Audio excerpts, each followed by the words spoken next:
भारतातील नवोन्मेषी संशोधन आणि विकासाला चालना देण्याच्या दृष्टीनं केंद्रीय विज्ञान आणि तंत्रज्ञान मंत्रालयाच्या अत्यंत महत्त्वाकांक्षी अशा DST पेअरच्या हब अँड स्पोक उपक्रमांतर्गत शिवाजी विद्यापीठ देशातील आघाडीच्या Indian institute of science Bangalore यांच्याशी स्पोक म्हणून जोडले जात आहे। अशा पद्धतीच्या देशातील अवघ्या 32 राज्य अकृषी विद्यापीठांपैकी शिवाजी विद्यापीठ एक ठरले। विद्यापीठाच्या संशोधकीय दर्जावर या निमित्तानं राष्ट्रीय मोहोर उमटली आहे।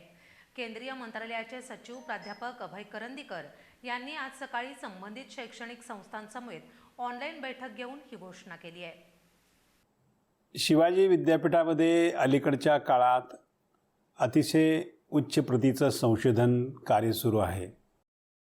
यामध्ये विद्यापीठाचे विविध अधिविभागातील शिक्षक आणि संशोधक विद्यार्थी अहोरात्र काम करत आहेत आणि त्यामुळं आपल्या विद्यापीठाचं नाव राष्ट्रीय आणि आंतरराष्ट्रीय पातळीवर संशोधन कार्यामध्ये झळकत आहे।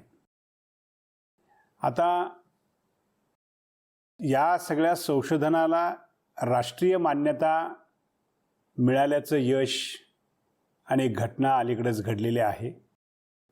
भारत सरकारच्या department of science and technology कडून ANRF पेअर अशा प्रकारची एक महत्त्वाकांक्षी योजना जाहीर झाली आणि या योजनेअंतर्गत 7 संस्थांना एका नामांकित संस्थेशी जोडले गेल्यास 100 कोटी निधी संशोधनाला द्यायचं या योजनेमध्ये अंतर्भूत करण्यात आलं।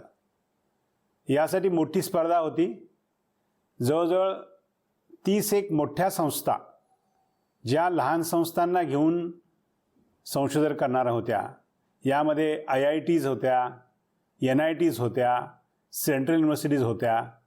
या सगळ्यांनी मागच्या 2 महिन्यापूर्वी या बाबतीतले आपले प्रकल्प सादर केले आणि त्या बाबतीतलं धोरण आणि त्या बाबतीतलं आज ज्याला आपण फायनल डिक्लेरेशन आहे ते जाहीर करण्यात आलं।